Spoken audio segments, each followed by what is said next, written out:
Welcome to The Explainer. Today, we're jumping into the mind of the entrepreneur and philosopher Naval Ravikant. We're going to break down his framework for living a more peaceful and, well, a more effective life. Let's get right into it.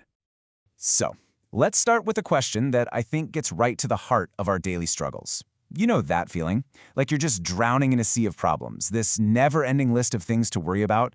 Where does all that even come from? Well, according to Naval, the source is us. It's our own mind.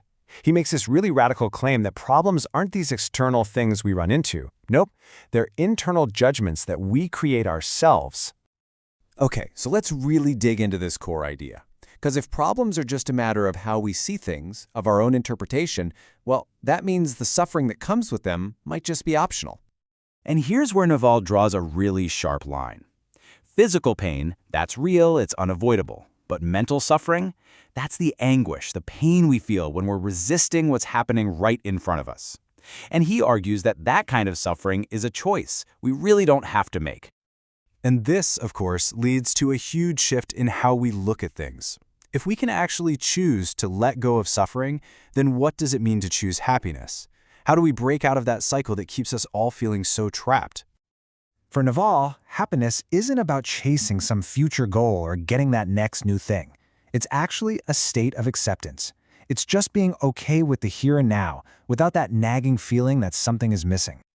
Now this, right here, this is the very mechanism that keeps us from being content. Naval calls it the desire loop. It's this constant, exhausting cycle of wanting something, striving for it, getting used to it, and then boom, you're bored again, and the whole thing starts over.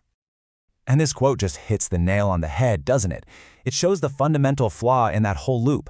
Even when we win and get what we want, the satisfaction, it's so brief. The real value, the part that actually mattered, was the process itself. You know, the part we usually just try to get through as fast as possible. So what's the antidote? How do we break out of the loop? Well, it builds on that last idea. It's the concept of presence.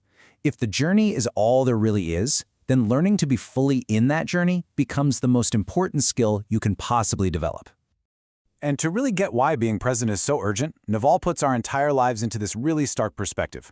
4,000, that's roughly how many weeks you have. When you see your life laid out like that, it just reframes everything. Time becomes this incredibly precious, non-renewable resource you can't afford to waste.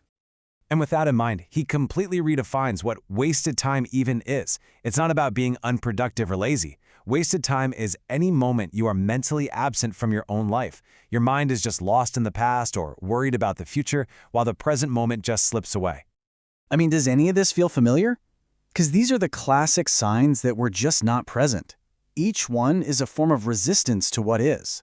And according to Naval, each one is a moment of our finite life that we're letting go to waste. All right, so being present, that's the foundation. But to truly handle everything life throws at you, you also need a strong internal core. So let's look at how Naval talks about building self-esteem. Now this is a really powerful statement. He's arguing that without a good relationship with yourself, just facing the outside world is an almost impossible task. Liking yourself isn't some luxury. It's an absolute prerequisite for a functioning life.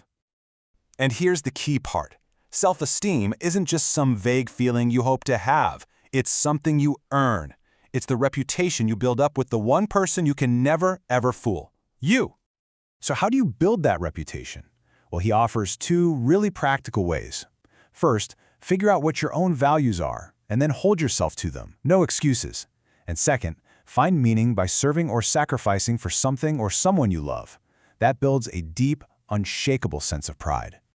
So, with that foundation of presence and self-esteem, we're in a much better position to tackle what Naval calls the emotion of our century, anxiety. But to solve it, we first have to really understand what it is. And this slide highlights a critical distinction. Stress is specific, right? It's that tension you feel when you have two conflicting desires.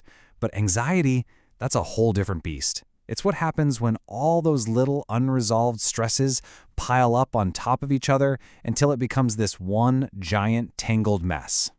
So, the solution to anxiety isn't some quick fix. It's a methodical process of deconstruction.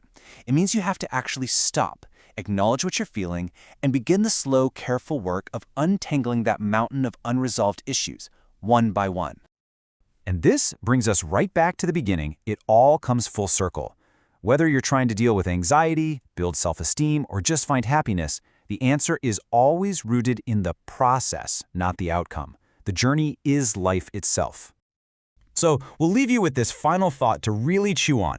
Based on everything we just talked about, what problem in your life is actually just a story you're telling yourself? What mental anguish are you choosing to hold on to that you could simply decide to put down right now?